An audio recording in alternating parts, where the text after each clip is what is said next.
maalum ya kanisa yenu mpya, na nichukue nafasi hii niwaeleze ya kwamba mmejenga kanisa mrembo sana. Pongezi. You have built a very beautiful church. Ikisemekana ya kwamba ilikuwa nyumba ya mabati, kuamini itakuwa shida.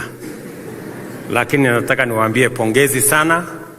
Wakati nilipata mwaliko wa kuja hapa, nilifurahi sana kwa sababu nilijua, kwa sababu nilisoma kidogo, mwenye kuniandikia aliniandikia safari yenu ya kufika hapa, vile imeelezwa na ndugu yangu hapo Bwana Njuguna, na nikasema lazima nifike hapa niwe shahidi ya bidii yenu na imani yenu kwa Mungu mpaka mkajenga kanisa hii, na mimi nasema pongezi tena. Mimi pia nataka niwashukuru wananchi wa sehemu hii. Nilikuja hapa na Daktari Patrick na timu yetu ya UDA, tukaomba kura zenu, mkatupatia. Wacha niseme tena asante sana. Na vile mjumbe wenu amesema, sasa sisi wote kama viongozi inatubidi tujumuike, tushirikiane, tufanye kazi ya wananchi wa taifa letu la Kenya, tukiwa mirengo tofauti, lakini kazi yetu ni moja, ya kutumikia wananchi wa Kenya. Asante sana askofu kwa kutueleza neno la Mungu.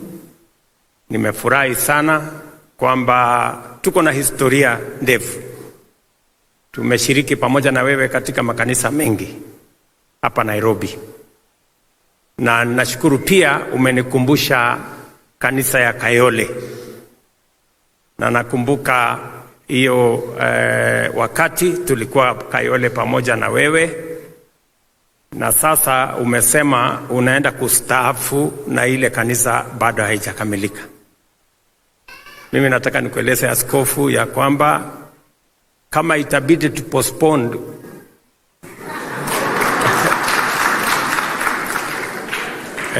siku yako ya retirement mpaka hiyo kanisa ikamilike. Lakini kwa sababu hatuna uwezo ya kupostpone ile retirement, nimeenda katika consecration ya maaskofu ya SCK, inasemwa mpaka tarehe, mpaka saa, mpaka siku, ndio mtu asikuja akakwama kwa ofisi. So because we cannot postpone that one, then we will have to accelerate the completion of the church. Kwa hivyo na kuomba askofu, wale wanaosimamia kanisa hiyo kule Kayole wakuja wanione kesho, alafu tukamilishe hiyo kanisa. Na tutafanya bidii. Sijui unastaafu mwezi gani Bishop? Bas 29 September tuko na muda, tutamalisha hiyo kanisa. So ili tuharakishe, utumane wale watu wanashiriki pale kama inawezekana. Kama uko na nafasi unaweza kuja na wao, ndio tupange vile tutakamilisha hiyo kanisa, kwa sababu ni jambo nzuri when we serve the church and when we serve God. Kwa hivyo tutashirikiana hivyo, na kabla hujastaafu tutaenda pale tuweze kufungua hiyo kanisa pamoja, to the glory of God. Ningependa pia kusema kwa watu wa hapa, ni kweli mumeamua kujenga nyumba ya Mungu kabla ya manyumba zenu. Na kwa sababu ya imani yenu, nimeambiwa ya kwamba Reverend Manga aliwaambia mkijenga neno kanisa la Mungu, Mungu atawasaidia, manyumba zenu zitajengwa. So if it was a prophecy, mimi na huyu governor wetu tumekuja kuwaambia hiyo prophecy ya kwamba manyumba zenu zitajengwa hapa Bahati vile mmejenga kanisa la Mungu. We want to confirm that that prophecy is going to happen. Vile mnajua tuko na mpango mkubwa wa ujenzi wa manyumba katika taifa letu la Kenya. Na malengo yetu katika ujenzi wa manyumba ni mambo manne ya muhimu. Ya kwanza ni nafasi yetu ya kupanga ajira ya vijana wa Kenya. Nikiongea na nyinyi saa hizi tuko na vijana 1140 ambao wanafanya kazi katika program ya housing mahali pote tunazojenga hizi manyumba ikiwemo hapa Nairobi. Ukienda pale Mkuru, ukienda Kibra, na sasa tutaanzisha ya Bahati, utakuta tuko na vijana maelfu wako kazini. Pale Mkuru tunajenga nyumba 15,000. Ni mahali ambapo pako chini sana. Hata watu wengi walikuwa wananiuliza hizi manyumba inatoshana na Kileleshwa na kule Lavington. Lakini tulikubaliana ya kwamba safari hii Mungu ametueleza ya kwamba tuinue wale wako chini. Ndio tukasema bottom up. Sasa hiyo bottom up iko Mkuru, tutaileta hapa Bahati. Tumeshakubaliana na governor atajenga loti ya kwanza. Na mimi nitajenga loti ya pili na ya tatu. Tayari nimeambia wizara yetu kiongozwa na Halis Wahome tuanze ushirikiano na county government. Mimi nataka nirudi hapa kabla ya mwisho wa mwaka huu kuja kuanzisha nyumba hizo karibu 8,000 za Bahati hapa kwenu. Na vile mumeelezwa, hakuna mtu atatolewa kwa nyumba yake kwa nguvu. There will be no eviction. Kila mwananchi tutakupatia mahali ya kuishi ukingojea nyumba ijengwe. Hiyo ni kazi yetu.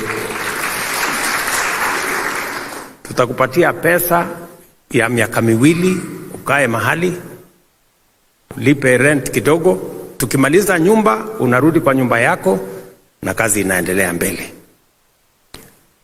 Hapa vile mmeambiwa, kwa wale watu karibu 400 wanaishi hapa, tutaweza kujenga nyumba hapa karibu 10,000.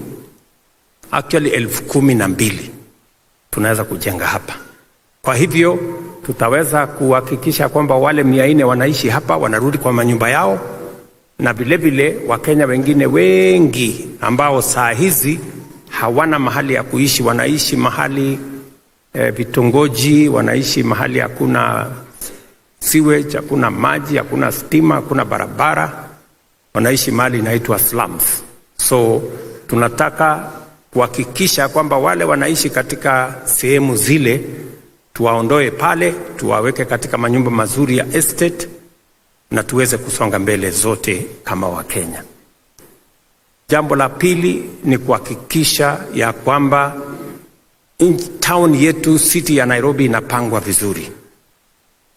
Hapa mkiona hapa kanisani wall iko hapa, wall iko hapa. Vile governor amewaambia, tukipanga sasa kujenga manyumba hapa, mtapata mahali ya kutosha ya kanisa hii yenu, mtengeneze parking, mtengeneze sehemu zingine, and we can have a properly planned city.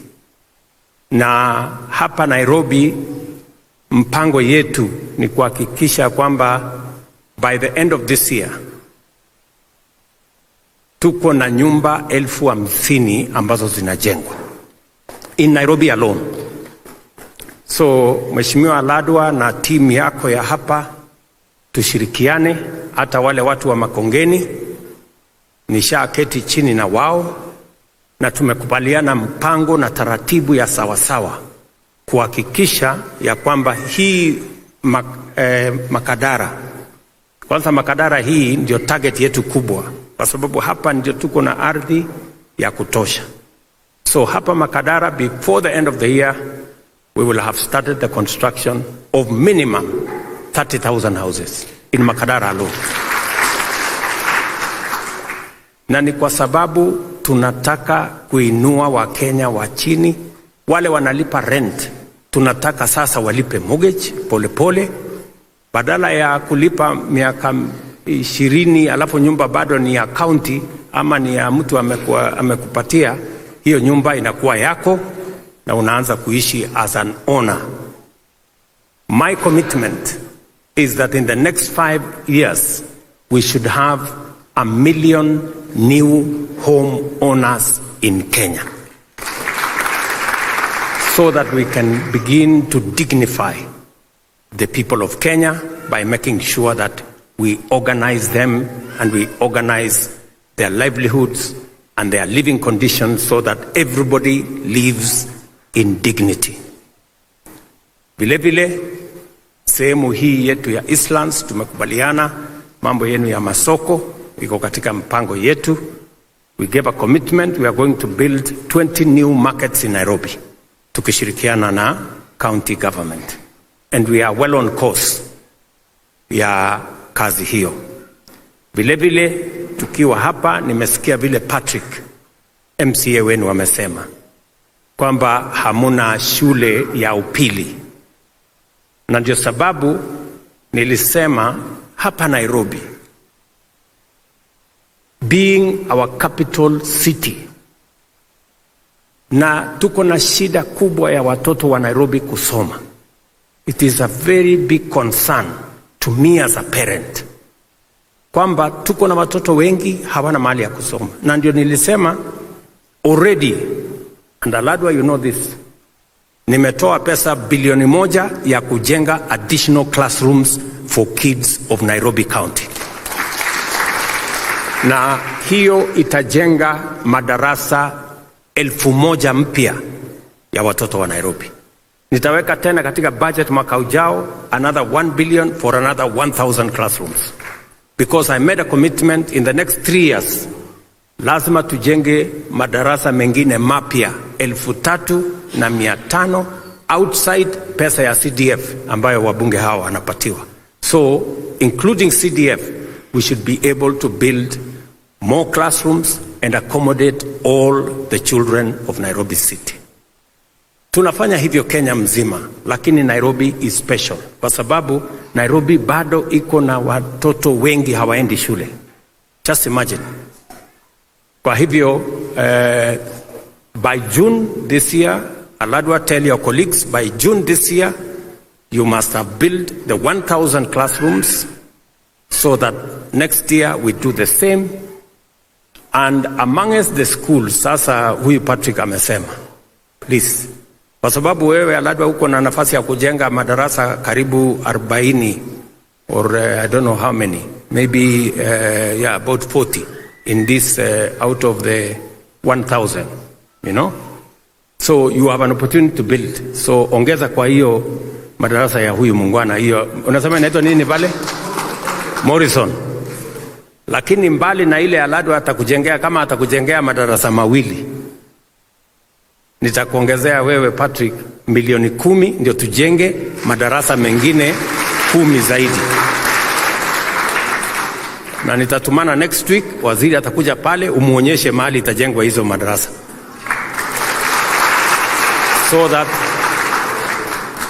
So that tuwe na secondary school ya watu wa hapa Bahati. Ndio vijana wa hapa wapate nafasi ya kazi hiyo.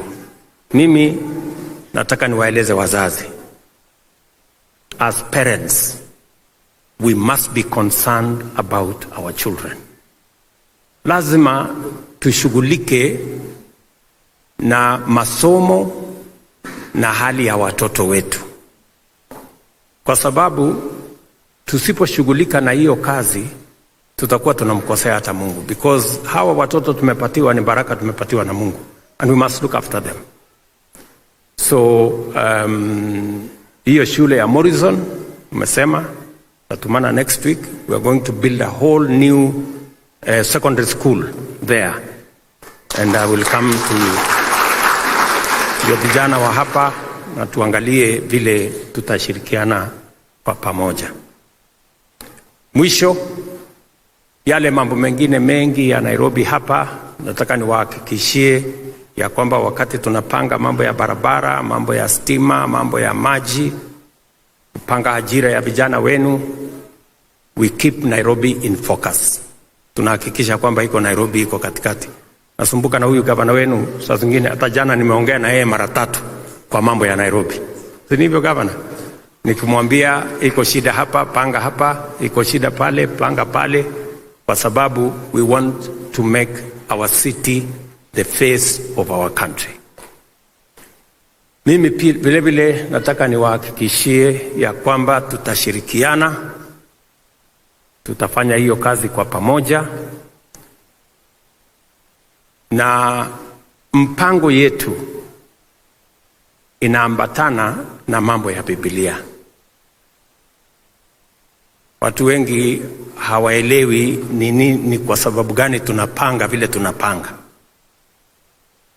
Na nataka nichukue nafasi hii niwaulize wakulima wetu ya kwamba sasa msimu wa upanzi inaanza mwezi huu.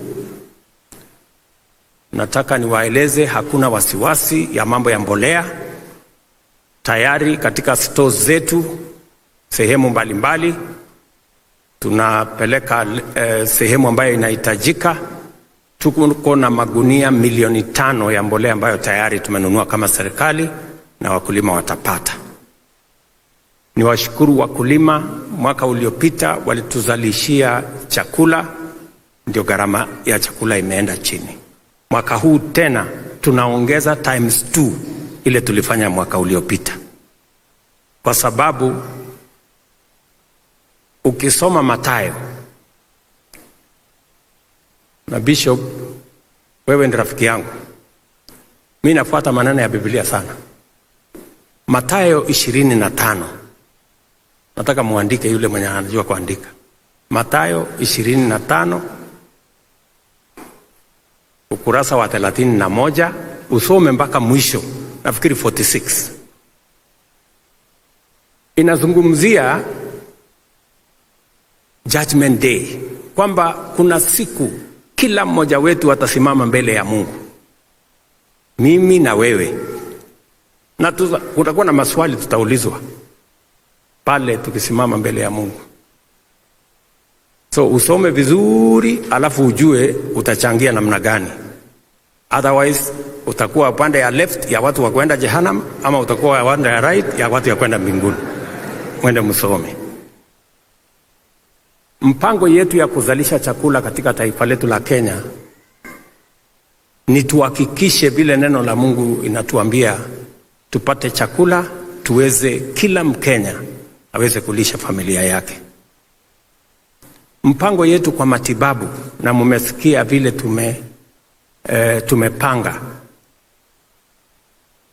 Tumepitisha sheria zote, tumepitisha regulations zote. Sasa tutakuwa na mfumo mpya. Saa hizi wizara itatoa mwongozo vile kila mmoja wetu atasajiliwa katika mpango mpya wa matibabu. Ndio wale ambao hawana uwezo kabisa wa kulipia chochote pale hospitalini, sisi kama taifa, serikali ya Kenya tuwalipie na tuhakikisha kwamba wako na bima kama Wakenya wengine. Wale wanalipa kiwango cha juu tuwapunguzie kama hawana uwezo. Wale mshahara kubwa kama mimi na Zakayo na hawa wadosi tulipe zaidi, ndio tuweze kupeleka Kenya yetu mbele. That is the commitment we have. Vile vile ni kupanga ajira ya vijana wetu. Na wakati tunapanga ajira ya vijana wetu, tuko na mipango karibu 4 ambayo tunapanga ajira ya hawa vijana: housing, export of labor, digital jobs, and other interventions that we are making, including our special economic zones and also our county aggregation and industrial parks, so that we can create opportunities for young people to work in Kenya and contribute their energy, their talent, their expertise in driving the economy of our country. Haya mipango yote ni kwa sababu tunataka tukisimama mbele ya Mungu tuweze kusema We did something to make sure that nobody slept hungry. We did something to make sure that those who were sick got attention. We did something to make sure that our young people had something to do. We did something to make sure that people have water to drink. It is in the plan of God. So, Bishop amenisaidia kuniambia ya kwamba jameni, msiniite majina mara Zakayo mara nani. Lakini unajua askofu, mimi kama msomi wa Biblia, ukisoma katika Wakorinto wa kwanza mstari wa 9, mstari wa Korinto wa kwanza 9, pale katika mstari wa nafikiri 19 inasema, I became a Jew so that the Jews could come along. I became everything for Christ's sake. And I want to tell you, I have no problem being called whatever name, so long as I achieve a better destiny for our country. And more importantly, kama Nehemia angesikia Sanballat na Tobias, ukuta wa Jerusalem haingejengwa. Kwa sababu kuna Tobias, wengi wanasema hata hii mpango ya housing haina maana, hata hii mpango ya kuzalisha chakula haina maana. Na sisemi ati aladwa ni Sanballat, hapana. Nasema tu kuna wengine. So, katika hii harakati ya kujenga, tutakuwa na watu wengi ambao hawaoni mahali tunaenda, lakini baadaye watakuja kuelewa where we are going. Sindio? So, I have absolutely no issue with whatever is being said left, right, and center. My focus is to make sure that we change our country. And I am very clear, my brother Bishop, in my mind.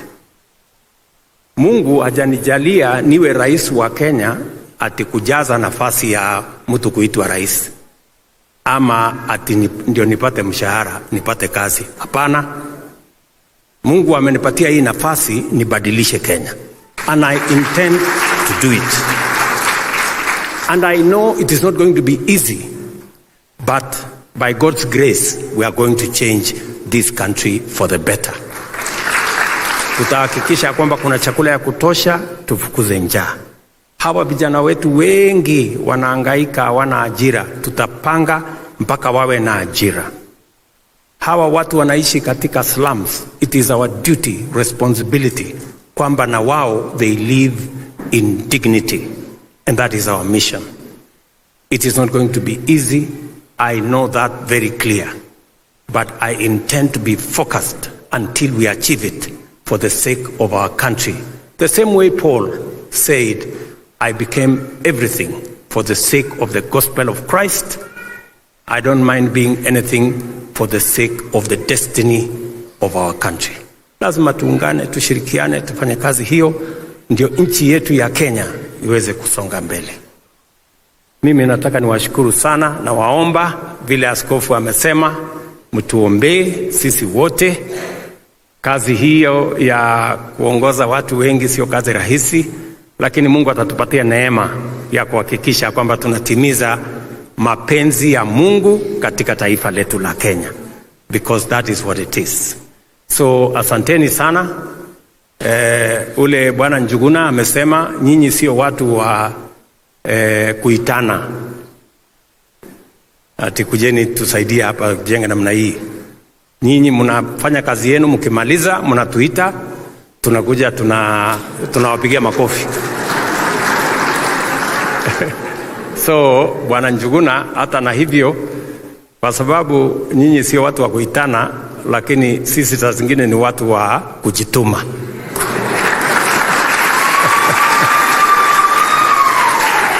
So hiyo mjengo huko nayo hapo nyuma, utaniona hapo kando. takusaidia milioni 3 uendelee na hiyo ujenzi. Ndio. Na mkimalizia mtatuita tena. Ndio. Na mkikwama njiani mtuite. Sisi ni marafiki na hatukuji hapa kwa sababu sisi ni viongozi, tunakuja hapa kwa sababu sisi ni Wakristo na tunakuja kushirikiana pamoja na nyinyi. So watu wa Bahati tunawapenda sana, tunawatakia heri, na mimi najua ya kwamba kwa maombi yenu, ushirikiano wenu na umoja wetu sote kama watu wa Kenya tutafaulu, na natarajia sana ama natamani sana tukamilishe kanisa ile ya Kayole ndio askofu wetu aweze kustaafu na heshima. So asanteni and God bless you. Naomba sasa tubaki tumesimama ili tumalizie kwa maombi benediction.